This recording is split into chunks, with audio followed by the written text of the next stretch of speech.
Number پر اولاد کے حوالے سے میں اپنی ماں، بہن اور بیٹیوں سے گزارش کرتا ہوں کہ دو چیزوں کا اہتمام بہت زیادہ کریں۔ نمبر ایک، اگر آپ چاہتے ہیں کہ آپ کی اولاد کا مستقبل بہتر ہو، آپ کی اولاد کی دنیا ٹھیک ہو، آپ کی اولاد کی قبر ٹھیک ہو، آپ کی اولاد کی آخرت ٹھیک ہو، دنیا اور آخرت میں آپ کی اولاد بہتر بنے، تو دو چیزوں کا اہتمام کریں۔ ایک یہ 9 باتیں جو میں نے آپ کی خدمت میں عرض کی ہیں، اس کا خیال کریں، اور 10ویں نمبر پر خود گناہوں کو چھوڑیں، خود متقی بنیں، خود نیک بنیں۔ آپ کی نیکی کا اثر آپ کی اولاد پر ایسا پڑے گا کہ اس کو دنیا بھی ملے گی اور آخرت بھی ملے گی۔ اور یہ کوئی میری ذاتی رائے نہیں ہے، قرآن کریم میں حضرت موسیٰ خضر علیہ السلام کا تفصیل سے واقعہ بیان فرمایا گیا۔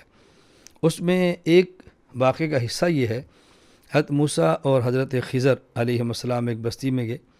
ان نے بستے والوں سے کہا میں مہمان بناؤ، انہوں نے مہمان بھی نہیں بنایا، کھانا بھی نہیں کھلایا۔ وہاں ایک دیوار گر رہی تھی، حضرت خضر علیہ السلام نے دیوار کو کھڑا کر دیا۔ حضرت موسیٰ علیہ السلام نے فرمایا یہ ہمیں مہمان بنانے کے لیے تیار نہیں، کھانا کھلانے کے لیے تیار نہیں، آپ نے بغیر مزدوری کے دیوار ان کی سیدھی کر دی۔ آپ دیوار سیدھی کرتے ان سے مزدوری لے لیتے، اور اگر سیدھی کرنی ہی تھی ان نے ہمارے اوپر کون سا احسان کیا؟ حضرت خضر نے فرمایا وَكَانَ أَبُوهُمَا صَالِحًا، یہ یتیم بچوں کی دیوار ہے اور اس کے نیچے خزانہ ہے، اگر دیوار گر جاتی خزانہ کھل جاتا لوگ لوٹ لیتے۔ اللہ رب العزت نے چاہا کہ جب یہ بچے بڑے ہوں جو اپنے والد کا خزانہ ان کو ملے، اس لیے ہم نے دیوار کو سیدھا کر دیا، اور یہ فرمایا وَكَانَ أَبُوهُمَا صَالِحًا، ان کا والد نیک تھا۔ وہ والد کون تھا؟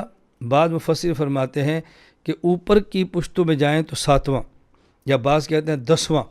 اب مفسرین فرماتے ہیں اگر والد نیک ہو تو 7ویں پشت تک کم از کم دنیاوی اچھی حالت کا اس کی اولاد پہ اثر پڑتا ہے۔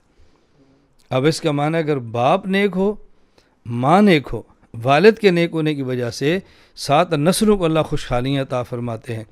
اگر ہم چاہتے ہیں اولاد کی دنیا اچھی ہو اور اولاد کی آخرت اچھی ہو تو بہترین طریقہ یہ ہے کہ باپ نیک بنے اور ماں نیک بنے۔ ان کی نیکی کا اثر اولاد پر دنیا پر بھی ہوگا اور آخرت کے اندر بھی ہوگا۔ لا الہ الا اللہ، لا الہ الا اللہ، لا الہ الا اللہ، ما لنا رب سوا۔ لا الہ الا اللہ، لا الہ